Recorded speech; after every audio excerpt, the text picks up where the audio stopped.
¿Qué tal? Muy buenas noches a todos y cada uno de los alumnos que se encuentran aquí en la transmisión que estamos dando inicio en esta hora. La verdad estoy muy agradecido por tener aquí a un compañero y conocido amigo, ingeniero que está activo en la industria. Tenemos aquí al ingeniero Jesús García Palacios, ingeniero mecánico electricista, egresado de la Universidad Veracruzana en el 2010, el cual actualmente se desempeña como supervisor de mantenimiento, responsable del departamento de mantenimiento predictivo en una empresa, en una industria aquí de la ciudad de Coatzacoalcos. Eh, el ingeniero tiene 10 años de experiencia en diferentes áreas del mantenimiento, durante el cual se ha desempeñado cerca de 4 años en el mantenimiento a sistemas de compresión de aire. Actualmente coordina los programas de inspección para equipo estático, tanques atmosféricos, recipientes sujetos a presión, cambiadores de calor, al igual que auxilia en la atención a los programas de inspección de equipo dinámico. ¿Qué tal, Jesús? Muy buenas noches. Muy buenas noches, Felipe. ¿Qué tal? Saludo a todos tus alumnos. Tengo entendido que esta plática es para la materia de semestre final, ¿no? Es ya de especialidad. De especialidad, sí. Especialidad, claro. Fíjate que cuando me comentaste de la charla, lo primero que me vino a la mente fue mis últimos semestres en la carrera y lo mucho que me hubiera gustado tener ese tipo de acercamiento con gente que está trabajando en la industria, ¿no? Porque lo primero que me vino a la mente en su momento fue qué clase de gente es la que se encuentra en la industria, qué clase de gente es la que tiene ciertos puestos, ¿no? Que son de repente clave, ¿no? Como bien lo mencionas, actualmente me desempeño como supervisor de mantenimiento en el lado predictivo. Veo tanto equipo estático como equipo dinámico. Dentro de equipo estático, pues veo diferentes técnicas de mantenimiento predictivo, lo que son inspecciones o ensayos no destructivos. Y por el lado del equipo dinámico, pues de igual forma veo análisis de vibraciones, análisis de aceites, termografía, entre otros, ¿no? De lo que me comentaste o que me pediste que la plática fuera acerca de mantenimiento de equipos de compresión. De igual manera es inspección a sistemas de trasiego de aire comprimido y recipientes de almacenamiento de aire comprimido, ¿no? En el caso de las clásicas o malamente conocidas como marranas, ¿no? Uh-huh. En la industria, cuando me tocó ser ingeniero de servicio para una marca, un fabricante de compresores, Atlas Copco, le llamábamos tanques pulmón, y es donde se almacena en primera instancia el aire comprimido una vez que pasó por las diferentes etapas de compresión de un compresor de aire. Entonces, si podemos presentar una información que preparamos. Sí, sí, sí, adelante.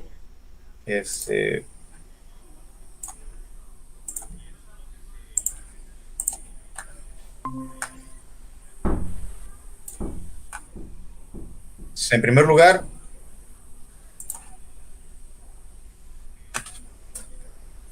el tema es mantenimiento a sistemas de compresión, inspección a tuberías, es parte del sistema del aire comprimido, y lo que son recipientes, aquí lo puse casi que en inglés, ¿no? De aire comprimido.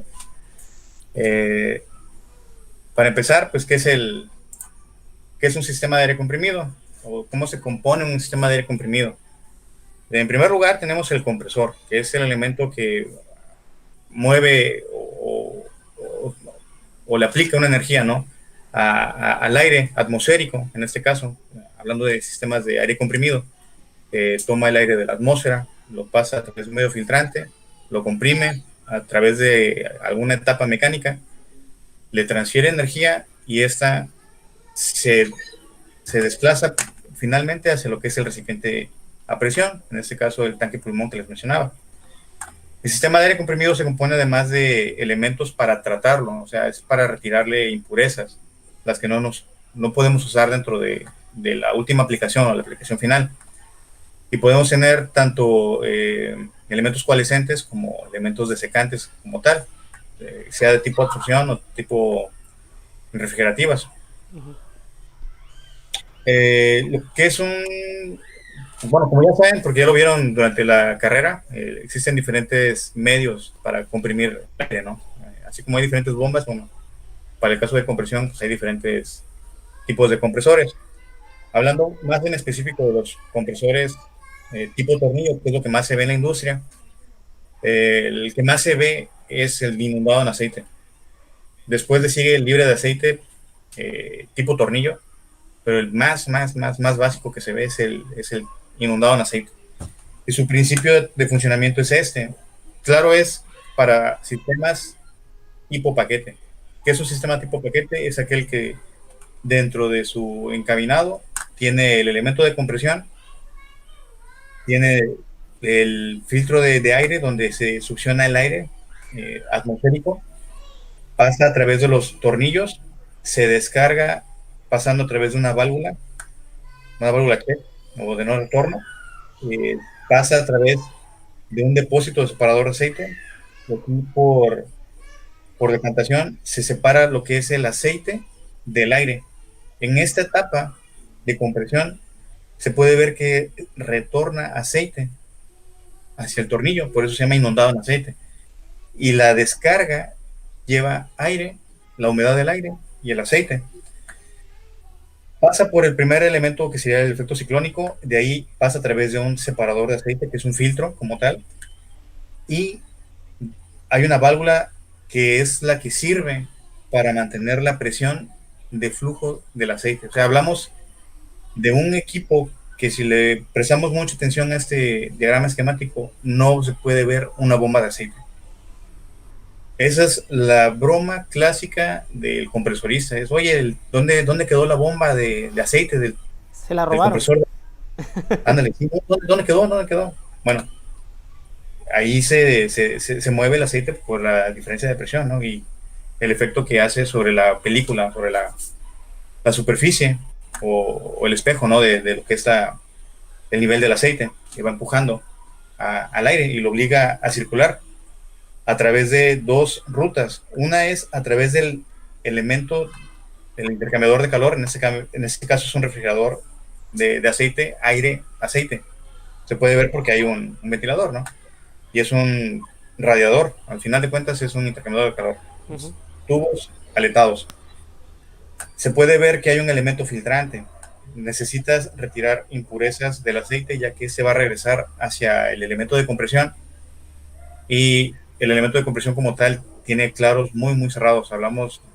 Si habláramos en milésimas de pulgadas, serían 7, 14 milésimas. Entonces son claros muy cerrados. Que si llevaras, no sé, alguna rebaba de algo metálico, pudiera atorarse y llamar al elemento de compresión.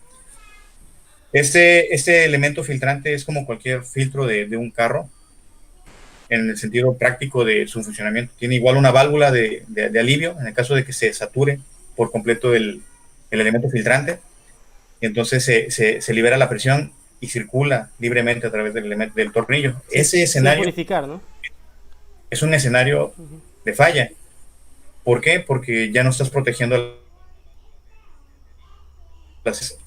de las preguntas clásicas es ¿qué compone un mantenimiento preventivo a un sistema de compresión de aire? O en el caso de un compresor de tipo tornillo inundado en aceite, básicos son los elementos filtrantes: filtro de aire y filtro de aceite.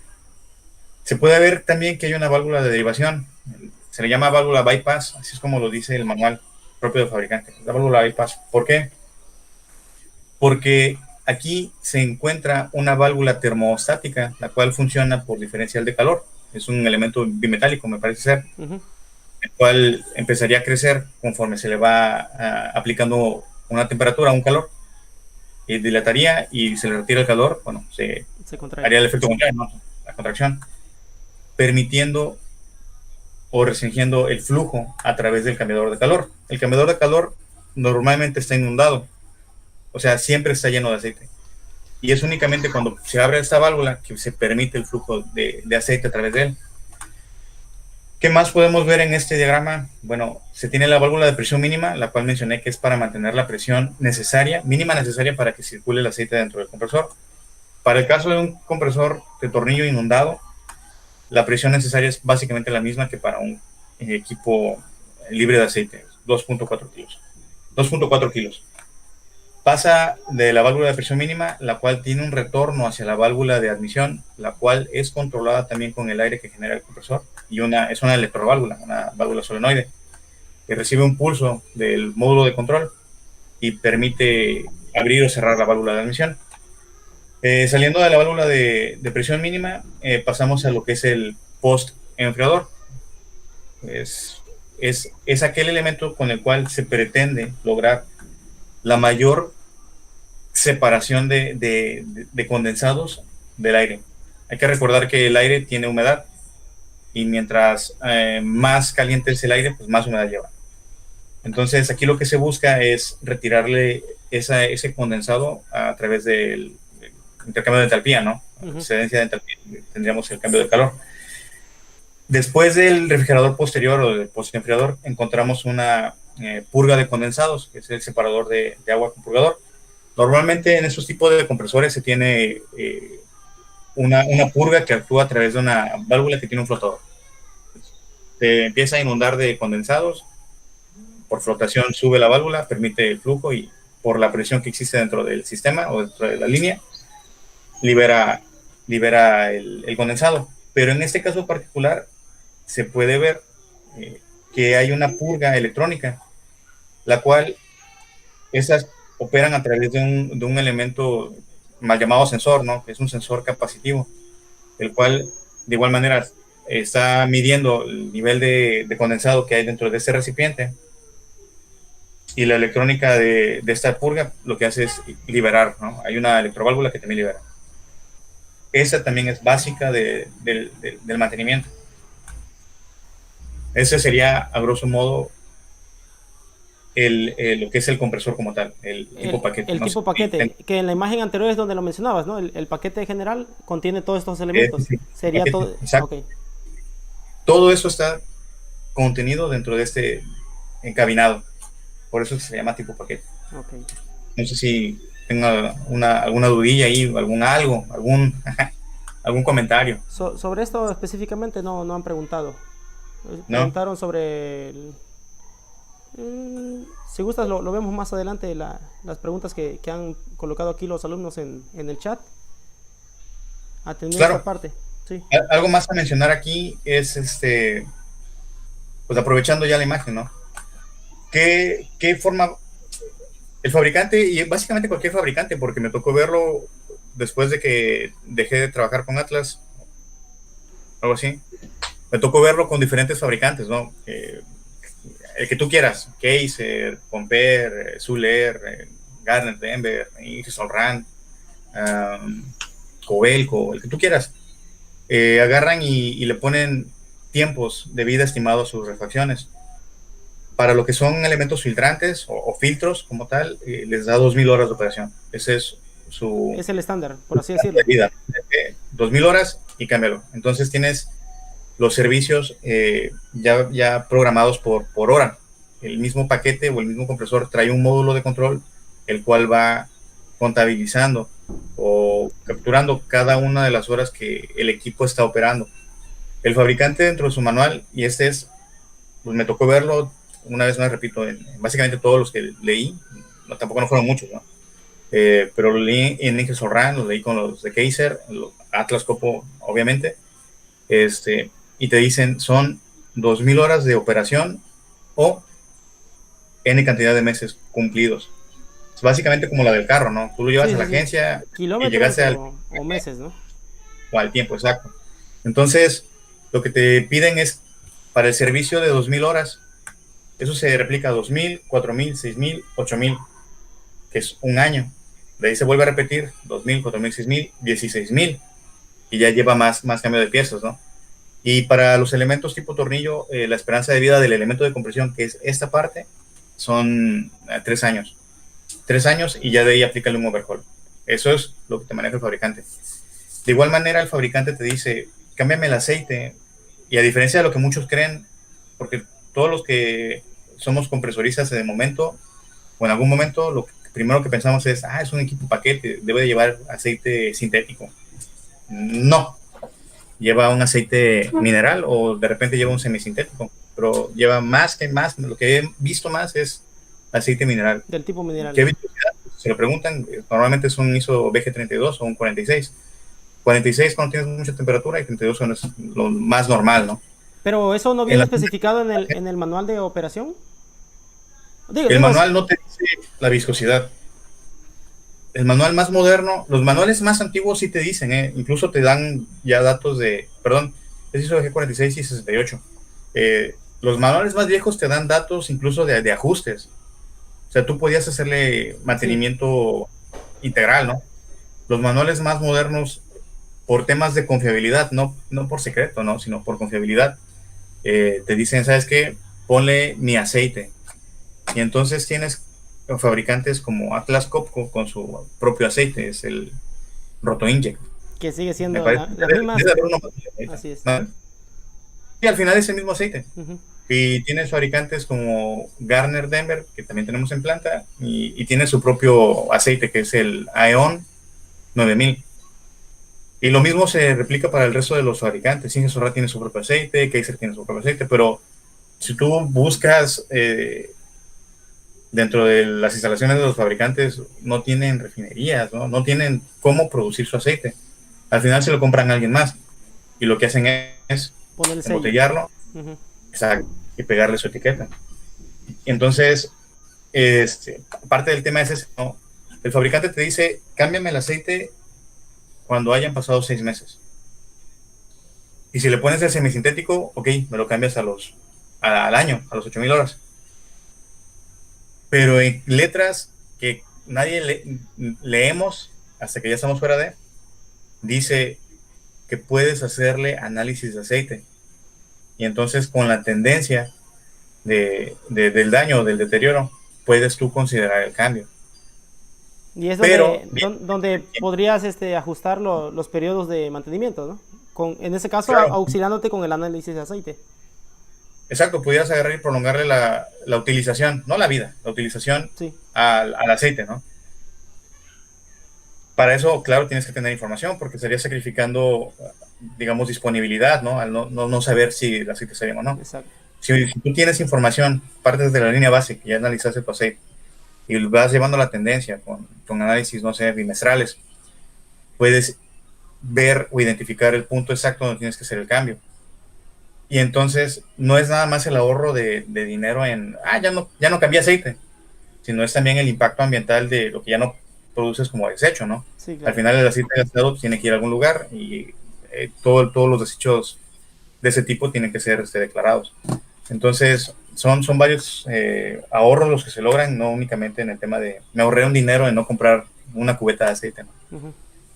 Algo más que se cambia en el servicio de las 4000 horas es el mantenimiento a la válvula de admisión, el mantenimiento a la válvula check, que está aquí. Hay una válvula aquí también, la cual no se logra apreciar en el esquemático, que es la válvula de paro de aceite.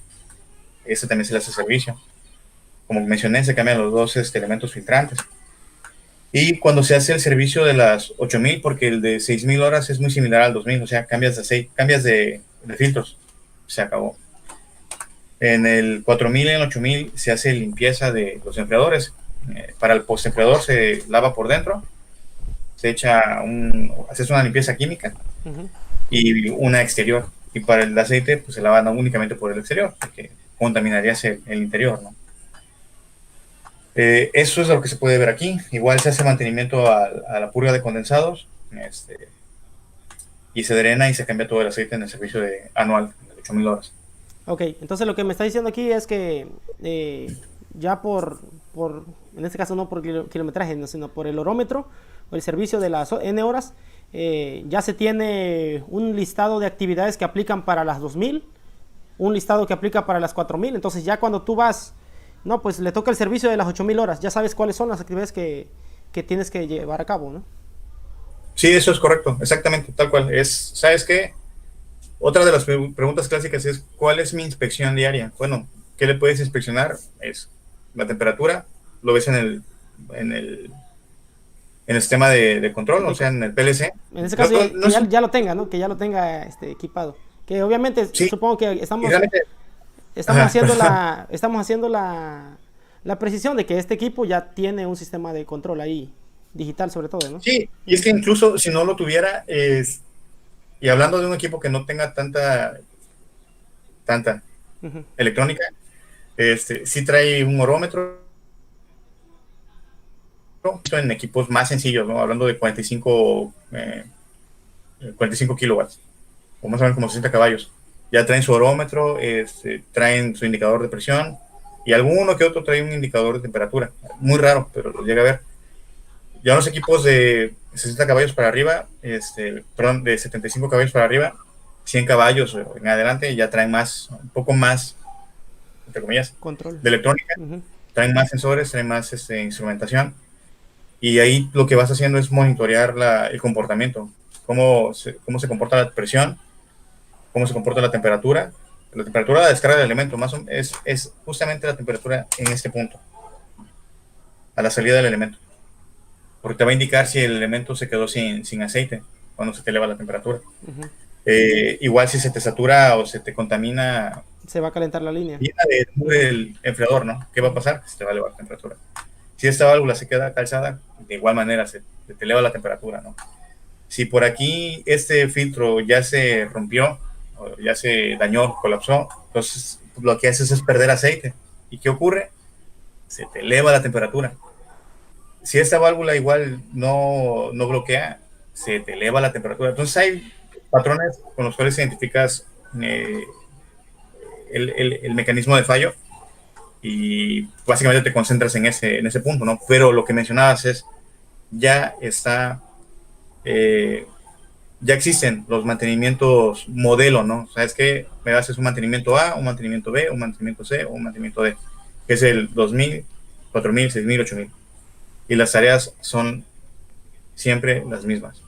Para el 2000 es inspección de filtros o cambio de filtros, inspección déjeme acordarme, es cambio de filtros, aire y aceite, inspección del nivel del aceite, inspección del tono del aceite, o sea, nos referimos a la coloración. Hay una coloración que la marca también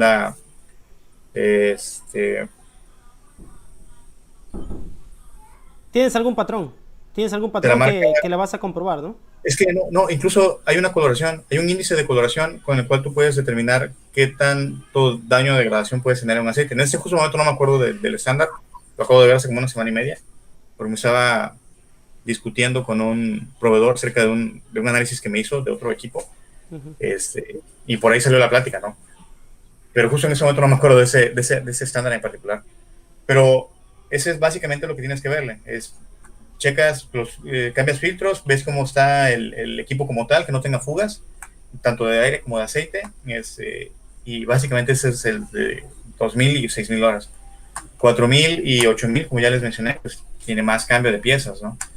Y con lo que buscas es garantizar que el equipo va a estar disponible, al final tengas disponibilidad, buscas la confiabilidad del equipo. Si pudieras aquí recordarnos, por favor, ¿a qué número de horas se recomienda ya hacer un mantenimiento mayor directamente al tornillo como tal, al compresor? A los 3 años, que a los 3 años. 24.000 horas. ¿Que correspondería en trabajo, digamos, estándar, 3 años o los 24.000 horas de servicio? Ándale. Ok. Exactamente. Muy bien. Aplicaciones comunes también es de las preguntas clásicas, ¿no? Es, ¿dónde aplico este aire comprimido? Bueno, pues se aplica en todos lados. Desde la talachera que están reparando llantas y usan herramienta neumática, hasta equipo de torque, ¿no? Como se puede ver en la imagen, tienen una especie como de high torque y una llave igual de torque neumática. Otras aplicaciones que no sé por qué no apareció en la imagen, ya la había puesto también, es me tocó verlo a mí, sistemas de ventilación asistido por aire comprimido.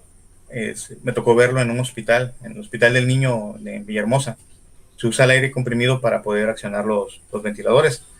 Eso es un tema que está ahorita muy, muy sonado, no voy a decir muy de moda, sino muy sonado por el asunto del COVID, ¿no? De la pandemia. Sí. Entonces, aplicaciones para el aire comprimido, pues hay infinidad. La ausencia del aire comprimido, que sería el vacío, que se puede generar con la succión del compresor, también se usa, ¿no? De hecho, ejemplo, estaba ahí viendo en el catálogo que me hiciste llegar, ¿no? De Atlas Copco, que igual tiene sus creadores de vacío específicamente, algunos vacómetros por ahí. algunas bombas de Sí, vacío, perdón. Entonces, tiene bombas, exactamente, tiene bombas de vacío, que es el elemento de compresión, chupando ahora ujú, de un punto, ¿no? En sí, particular, y descargando la atmósfera. ujú, Y la aplicación más que me viene más a la mente es en la industria automotriz, ¿no? Que ya es que mueven piezas y como sí, lo hacen con vacío. así es. Exacto. Esta imagen es de un elemento de compresión tipo tornillo, pero libre de aceite. Incluso aquí lo dice, ¿no? Exento en aceite. ¿Cuál es la diferencia? Que este tiene un recubrimiento. En su momento nos dijeron que era teflón. Ahorita yo supongo que es algo más como un grafoil o algo por ahí. Algún cerámico, ¿no? Realmente habría que estudiarlo bien. ¿Qué es lo que produce? Que se puedan tener claros muy, muy cerrados. Hablamos de 3 a 5 milésimas de pulgada entre tornillos. Y, y que no necesite un medio de refrigeración. No les mencioné que el aceite para el compresor anterior, dentro de sus funciones está es sellar, enfriar, lubricar y no me acuerdo de la cuarta, pero enfriar, ¿no? En este caso, estos elementos y otro detalle también de los libres, de los inundados, es que su temperatura de operación normal o nominal son los 84 grados. Ahí los tienes, es temperatura normal. El disparo me tocó verlo en diferentes marcas, anda por ahí de los 110 grados, 120 grados para el Por, inundado. por temperatura, ¿no? Obviamente. Es, Ujú, por alta temperatura, sí. Ese es el disparo. Entendiendo que el disparo no es una falla, sino es una protección. sí. Es donde se protege el equipo. En estos equipos que son libres de aceite, su temperatura normal de operación son 180 grados. Pues la diferencia es enorme, ¿no? En unos hacen en 84 grados y 110 como máximo, y en estos andas en los 180, 190 grados. Ah, Y son. todavía andan operando normal. Es tremenda Estos, la diferencia. sí, sí, sí, es Ujú, tremenda, enorme. Es enorme. Otro detalle, es que no se logra ver en el dibujo, pero los elementos del tornillo inundado, el rotor macho conduce a la hembra. Y en el caso de los libres de aceite, existen granes de sincronización. Se pueden ver aquí atrás. Lo que buscas es mantener siempre el mismo claro. Y aparte tiene aquí arandelas de empuje. Este equipo tiene un poco más como que de mecánica, ¿no? ¿Cuáles son los más utilizados en la industria? Más completos incluso, tiene más. ¿Los inundados o los libres de aceite? ¿Cuáles son los que más se utilizan? Mira, por ejemplo, la planta donde yo laboro, tenemos cerca de, me parece, son como 10 o 15 compresores, diferentes capacidades o tamaños, de los cuales uno es libre de aceite y no es tipo tornillo, es otro método, ¿no? Ok. Pero me tocó ver en la refinería de Minatitlán, en específico en reconfiguración, también en la parte vieja, pero ahí vi únicamente tres compresores inundados, uno en el taller central, no es cierto, tres en el taller central, el taller mecánico, y el otro que estaba en qué planta, no me acuerdo en qué planta. Y el resto eran libres de aceite. Incluso ahí me tocó ver 3 centrífugos en HDD, me parece. Atlas Copco, y vi 2 más de otra marca, FS Curtis, pero no me acuerdo bien qué marca sea. Pero bueno, ahí podríamos hablar de la variedad que había en esa aplicación en particular, ¿no? Que Ujú, requiere muchísimo más flujo de aire. ok.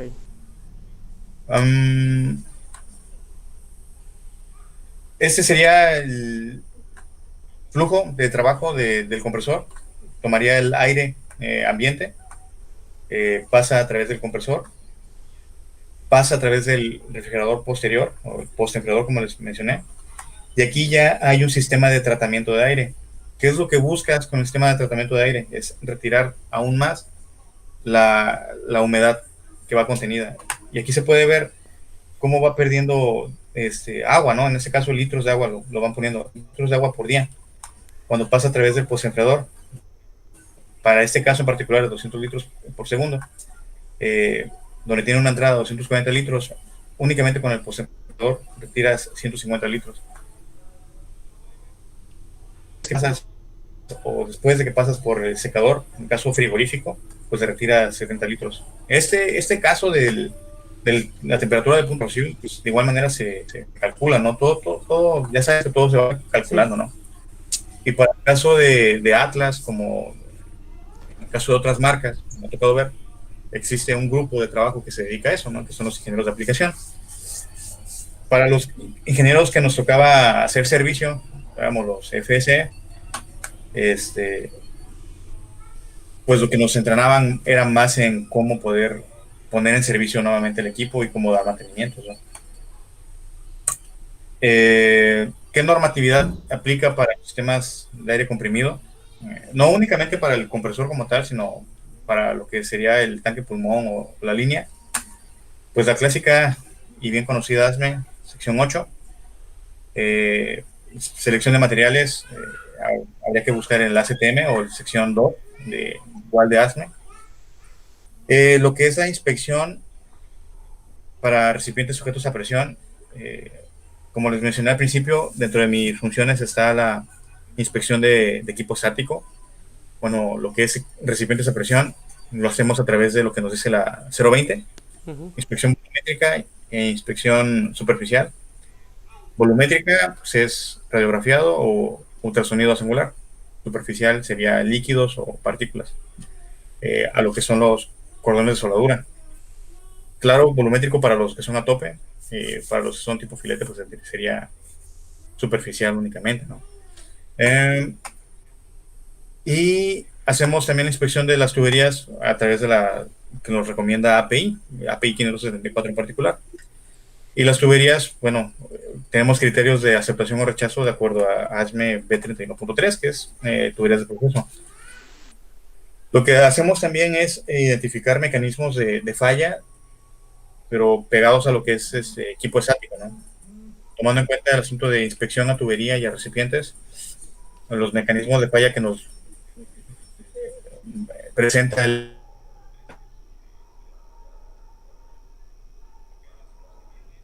o sea, puedes tener tal o tal mecanismo que aplique, ¿no? Eso de la normatividad aplicable, no sé si tengan algún comentario, algún... Sí, mira, aquí una de las preguntas que hicieron, y creo que va en función de esto, dice, ¿qué normas rigen el mantenimiento preventivo y correctivo a un sistema de compresión?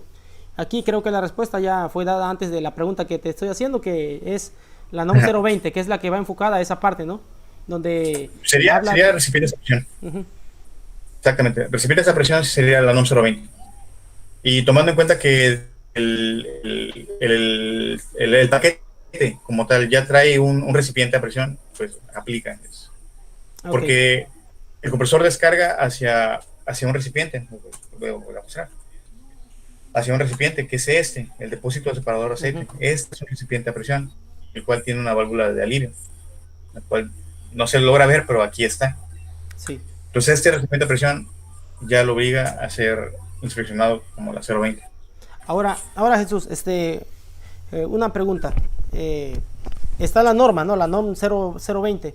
Pero ahora en el momento en el que tú vas bueno, te funges como supervisor de mantenimiento predictivo. En el momento en el que sale una orden de trabajo para hacer inspección de tal equipo de recipiente sujeto a presión, ¿cómo te guías? ¿Ya hay un procedimiento preestablecido en la planta que obviamente se rige mediante la NOM 020 o aplicas directamente la NOM 020? Bueno, es que habría que separar porque nuevamente hay la diferencia dentro del paquete o de aire comprimido. Tendría o tengo que separarlo. Dentro de mi función veo equipo dinámico y veo equipo estático. Entonces, de mi parte, equipo dinámico inspeccionamos con termografía, vibraciones, ultrasonido pasivo o acústico, y lo que es sistema estático, tubería y el recipiente a presión, que aplica lo que es la 020 o lo que nos diga API 534, ¿no? O el API 510 para el recipiente a presión. Pero dentro de lo que es la planta tenemos nuestros procedimientos internos. Entonces, bajo nuestros procedimientos es que hacemos nuestros trabajos. Incluso dentro de nuestra orden de trabajo sale con un PM, que es un mantenimiento preventivo ya identificado. Es tareas a realizar y refacciones a utilizar a través de un CMMS. Ok, sí, entonces lo que dices es, sí se aplican las normas como tal, que en muchas ocasiones ya van implícitas en el mismo procedimiento interno. ¿De acuerdo? O sea, el mismo Al final es procedimiento una ya lleva copiar y pegar. aplicación. Sí, al final es un copiar y pegar de lo que te dice el fabricante. Ah, ok. Si el fabricante te dice inspecciona eso, eso y eso y eso, se copia, se pega, se le agrega lo que necesita para seguridad y para protección ambiental y es como se aplica, ¿no? Sí, ok. Por aquí mencionan una pregunta, dice, ¿qué medidas de seguridad son necesarias para llevar a cabo una inspección a tuberías? Pregunta hecha por el alumno Uriel. ¿Qué medidas de seguridad son necesarias para llevar a cabo una inspección a tuberías? Ahora, supongo que hace referencia a tuberías de aire comprimido, ¿no? Sí. En inspección visual, pues es básicamente observar, ¿no? Es ver si hay picaduras, si hay socavados, si el cordón de soldadura presenta alguna falla, si hay corrosión, qué tipo de corrosión es, ¿no? Ok. ¿Cuál puede ser el riesgo más grande ahí? Porque nuevamente es no invasiva, no bloqueas, no pones la línea fuera de servicio. Este, que en ese momento tuvieras la mala suerte de que salga una fuga y te caiga en la cara, ¿no? La escoria o la rebaba. Ujú. Ese pudiera ser el riesgo más grande. ¿Cómo lo evitarías? Bueno, usando una careta facial, pero no se estila así, es muy poco probable. ¿Por qué? Porque la misma medición de espesores te va diciendo, ¿sabes qué? Para tal fecha, en ese cálculo de vida remanente, tienes que retirar tu tubería.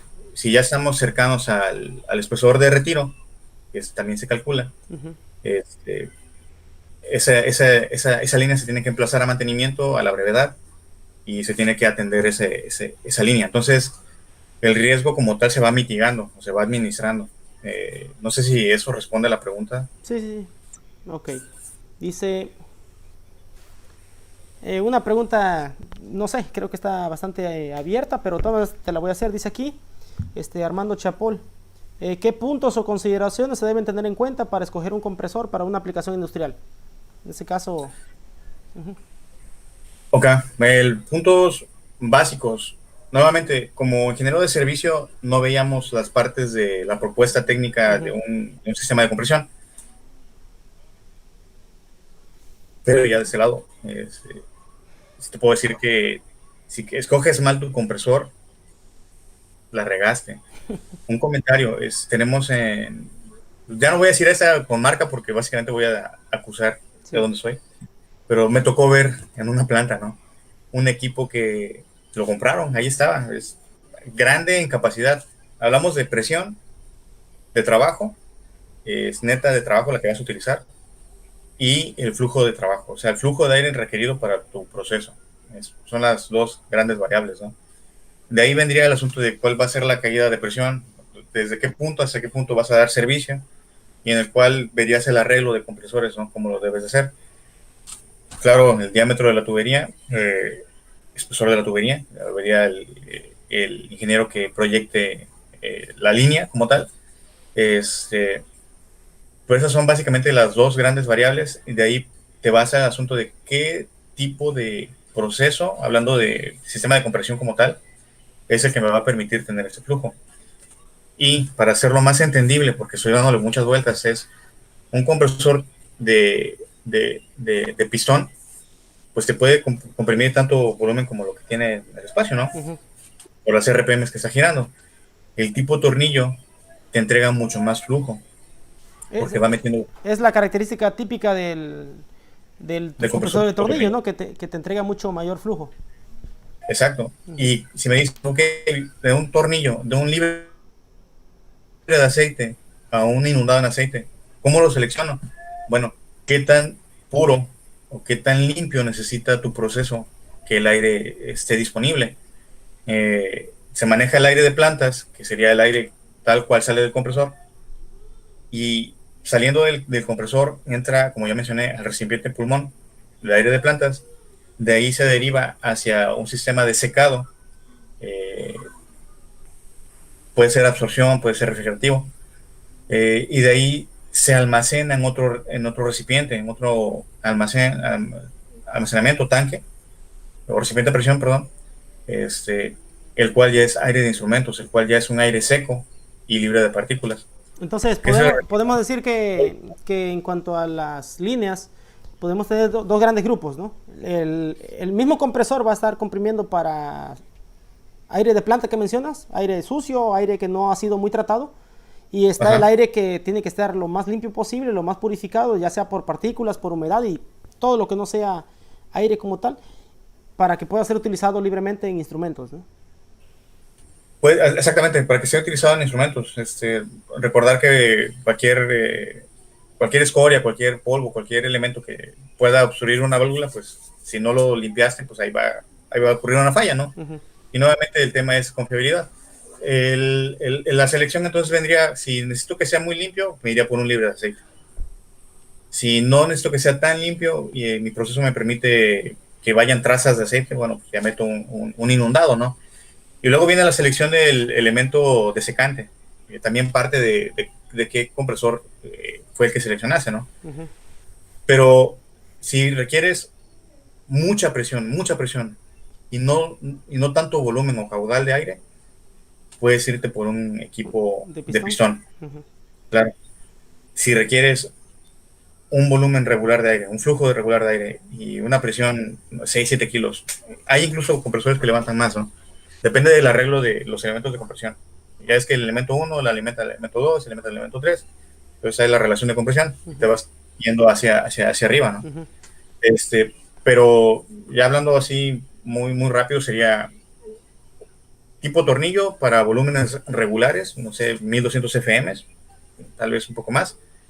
Y si requieres mucho más volumen que eso, pues ya un compresor centrífugo. Y ya la N cantidad de etapas que requieras para tu proceso en particular.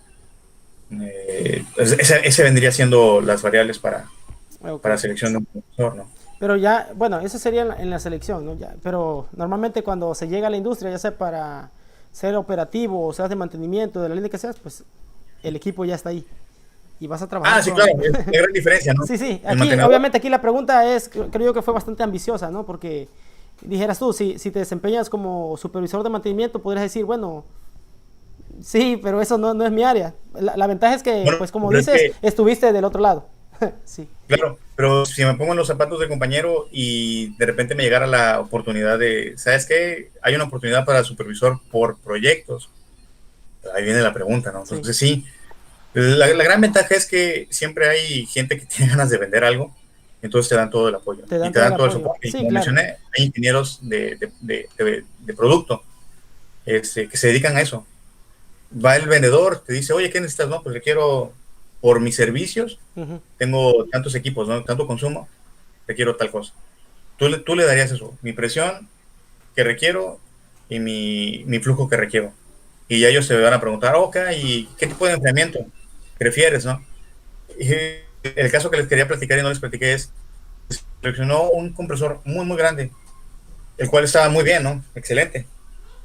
El problema fue el tipo de enfriamiento. Seleccionaron enfriamiento por agua en una industria donde el agua no es tratada. Entonces, el tipo de cambiador que se compró se lo echaron. También no permite limpiarlo, es de placa. Entonces, placas soldadas y los intersticios son muy raros, no puedes limpiar, se destruye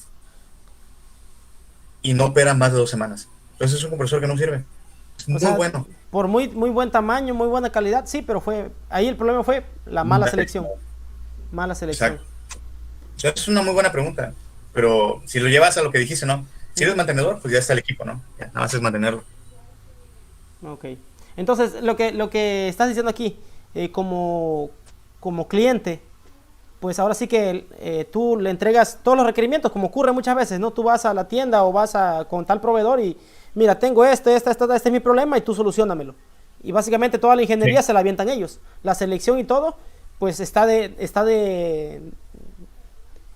en duda, o perdón, no está en duda, sino está, pues me tienes que entregar el que satisfaga mis necesidades, de lo contrario, pues habrá un problema por ahí.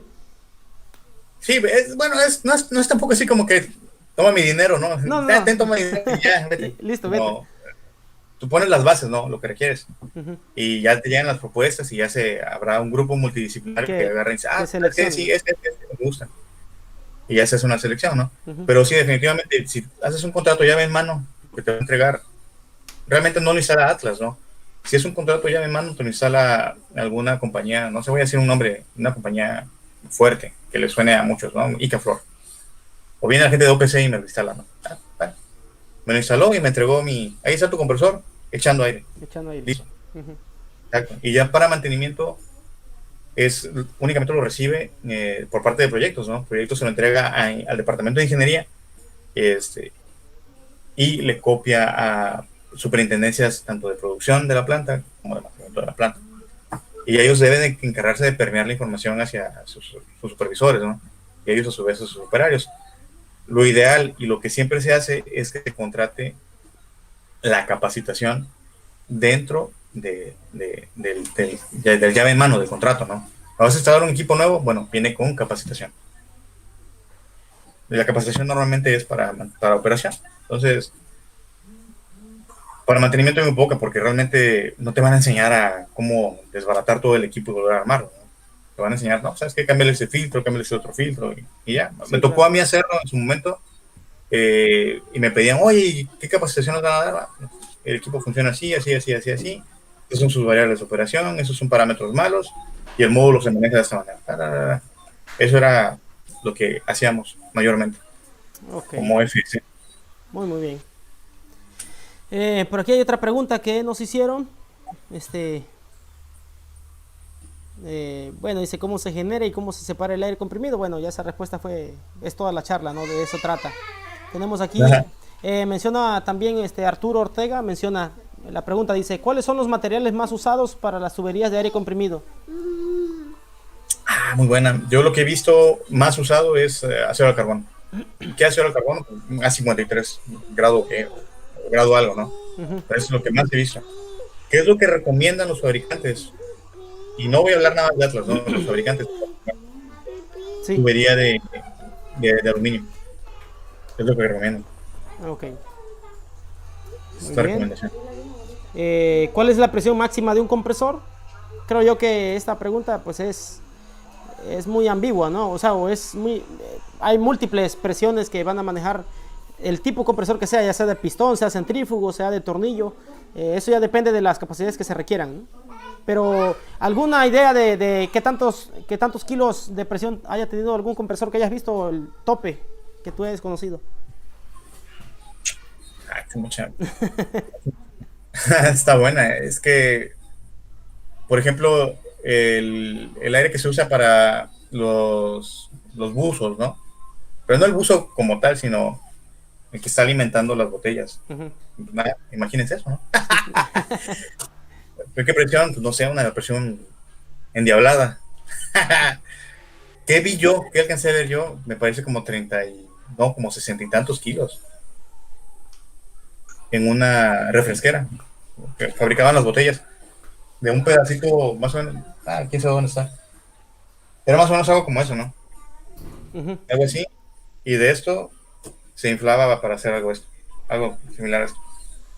Entonces le metían un montón de presión, ¿no? Sí, pues la Igual verdad ahí, es un mundo de presión, 60 kilos. ¿no? Sí, me Sí, parece que sí. O si no, un poquito más. esos son bastantes. Porque, pues imagínate, Sí. nada más un tanque de nitrógeno, normalmente son 2500, 4000 PSI, que vienen Uh-huh. siendo cerca de 25, 30. Entonces, el tener 60, 65 kilos de presión pues, es bastante.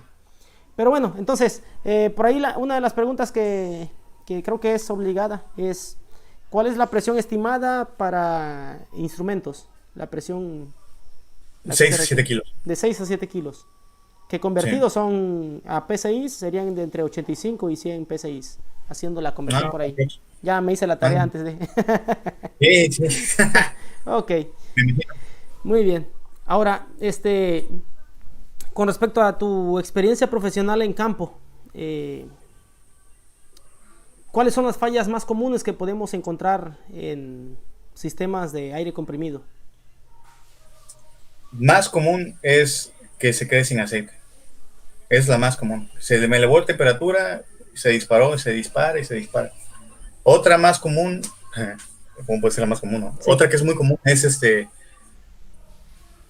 la válvula como tal, la de admisión que les mencioné. Hay unas que se accionan bueno, la mayoría se acciona con aire, ¿no?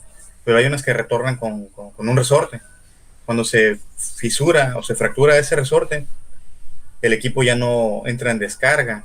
Dentro del lenguaje clásico del compresorista está carga y descarga. ¿Cuándo carga? Cuando está comprimiendo. Uh-huh. Y cuando entra en descarga, cuando la válvula de admisión cierra. Y está girando el compresor, pero ya no está comprimiendo aire. Únicamente circula un aire mínimo necesario para mantener el flujo y que no entre en vacío, ¿no? Uh-huh. Carga y descarga. Entonces, si esa válvula, ese resorte se fractura, no entra en descarga, siempre está comprimiendo, rebasa el set point o el ajuste del módulo y te empieza a abrir las válvulas de de alivio, sobrepresión. de Se sobrepresión. encuentran Uh-huh. exacto, en el separador de aceite, ¿no? Y está abierto, pierdes aceite. Primero se te dispara por alta temperatura y después me tocó verlo, porque me tocó verlo. Ya después te das cuenta de que la causa raíz era ese resorte. Otra falla que también me tocó ver es aceite emulsionado. Tanto aceite emulsionado, cuando incluso me tocó ver un cárter completamente lleno de agua, o sea, de humedad. Ya no era emulsión con agua, era emulsión con aceite. Claro, porque el aceite tiene dentro de sus aditivos agentes separadores, ¿no? O emulsificadores. Entonces lo que nos tocó ver, fuimos en grupo, ¿no? Estaba el aceite arriba, no sé si es la clásica, ¿no?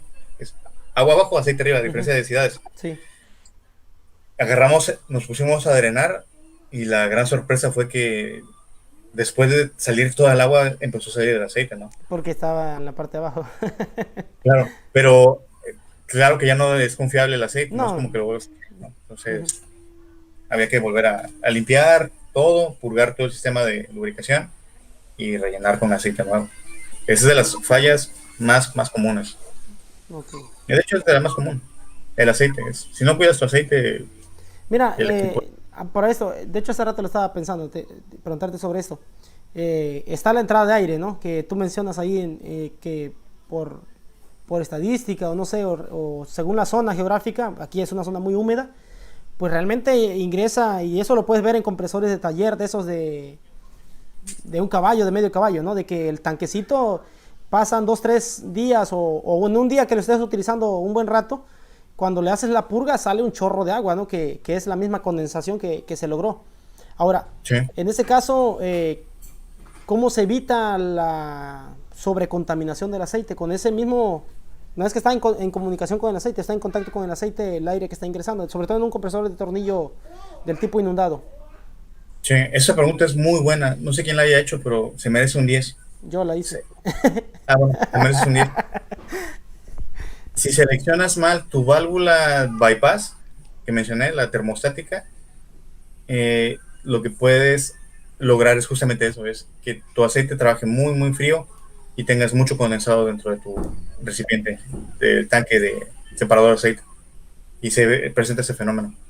Este, el equipo de compresión básicamente está calculado, me imagino, para ambientes, no sé, como de Noruega, ¿no? Al final, la gente de Atlas es así, pues son de Bélgica. Entonces me imagino que son así diseñados para aquellas zonas, ¿no? Uh-huh. No sé si estén tropicalizados para la zona, pero lo que sí me tocó ver es que, ok, se me saturó de condensados el cárter. Bueno, cambia la termostática, ponle una de mayor temperatura y que trabaje más caliente. Y entonces el aceite se separaba y dentro de la corriente de aire que pasaba por la válvula de presión mínima y se iba hacia el postenfriador, ahí se desechaba el exceso de humedad. Uh-huh. Ok. Entonces sí, es bastante interesante, ¿no? De cómo evitar que haya una bueno, la emulsificación, que no es otra cosa más que la unión, bueno, que químicamente no se unen, pero físicamente ahí están revueltos el agua con el aceite. y Ujú. se hace una cochinada ahí esa parte, ¿no? Que característico, sale parecida a chocolate. Este, Ah, por aquí pregunta Rogelio, formas para detectar una fuga.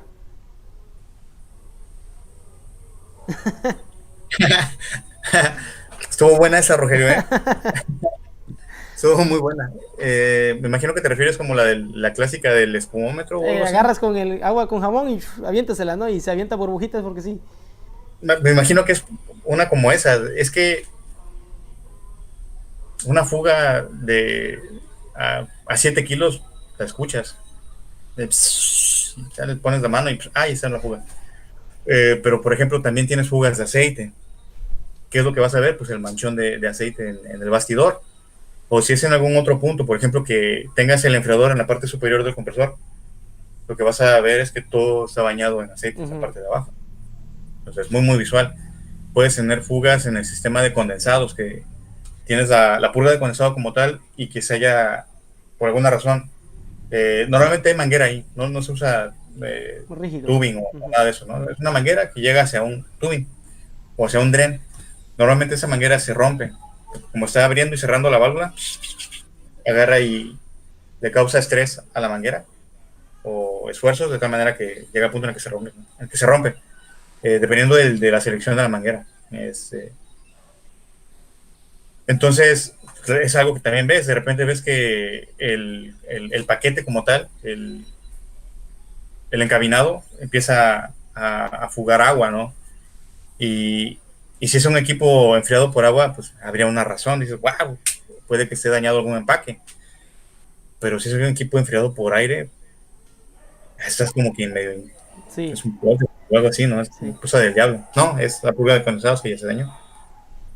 Entonces, no sé si esa responde a la pregunta de Roger, pero sí es básicamente esa. Ok. Bueno. Eh, permíteme por aquí. Creo que son las preguntas más relevantes que tienen por aquí.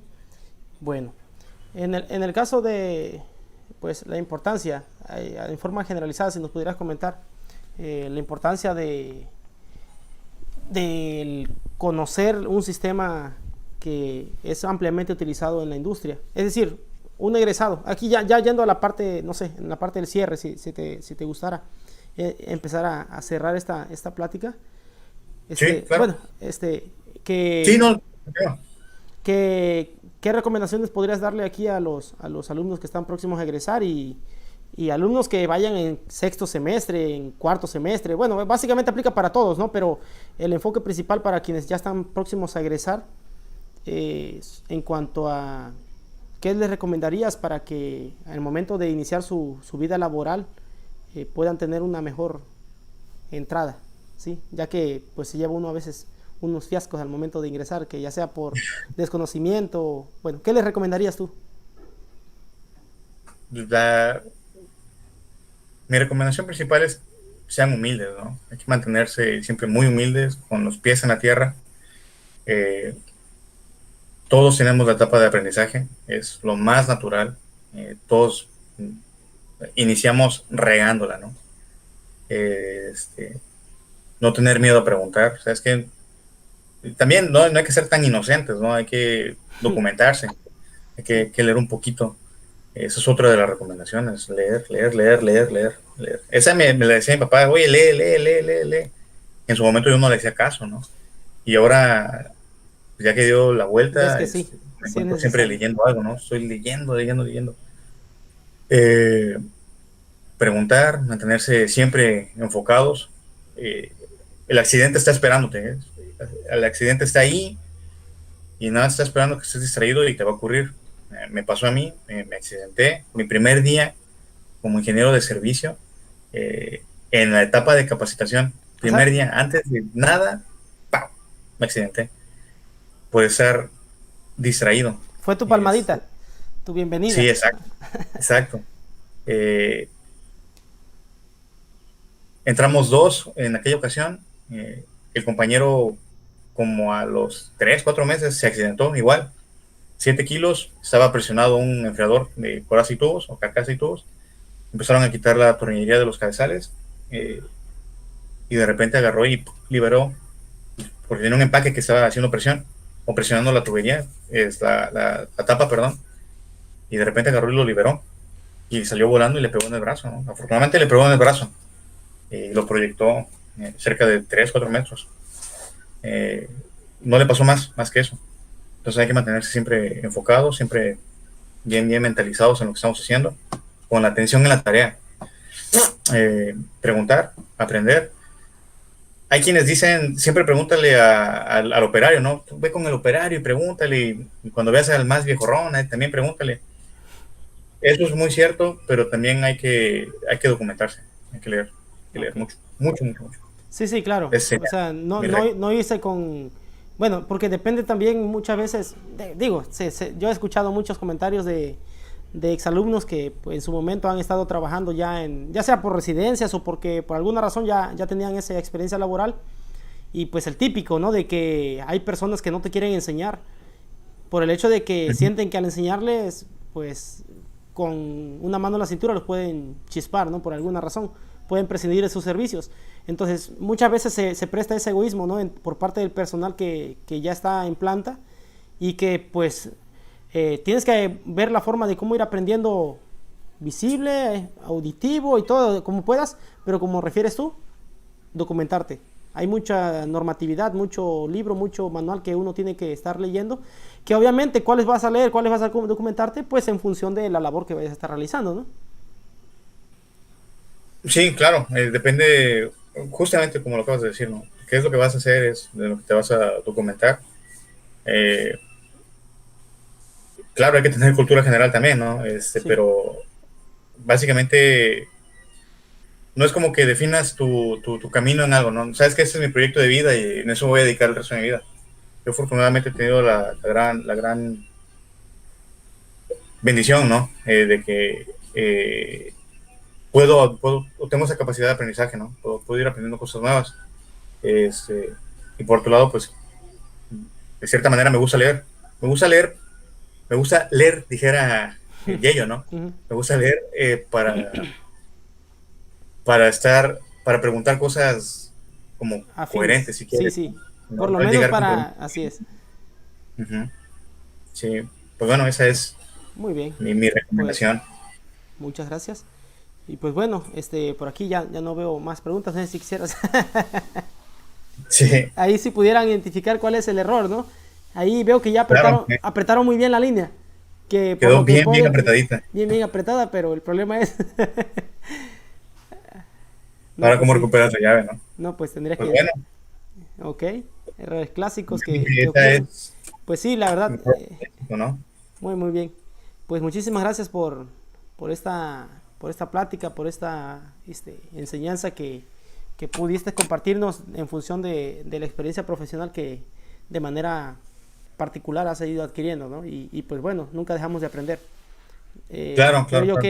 que estas pláticas son oro molido para tanto para los alumnos como para un servidor también.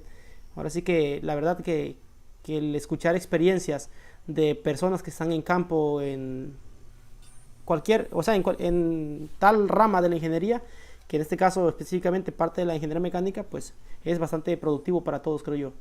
Así que de parte de la comunidad estudiantil, la verdad te agradezco nuevamente por haber aceptado estar aquí compartiendo con nosotros, en este caso a la distancia y esperando que en alguna otra ocasión, cuando todo esto termine, pues Claro, por ahí tal vez hagamos el llamado para que si nos pudieras compartir en algún otro momento alguna ponencia sobre algún otro tema, ¿no? Pero eso ya sería tema para otra ocasión, pero claro, nuevamente reitero el agradecimiento del haber estado aquí con nosotros y pues bueno, esperemos que claro. nos sigamos Te viendo. agradezco mucho, Felipe, y nuevamente un saludo a toda tu clase, ¿no?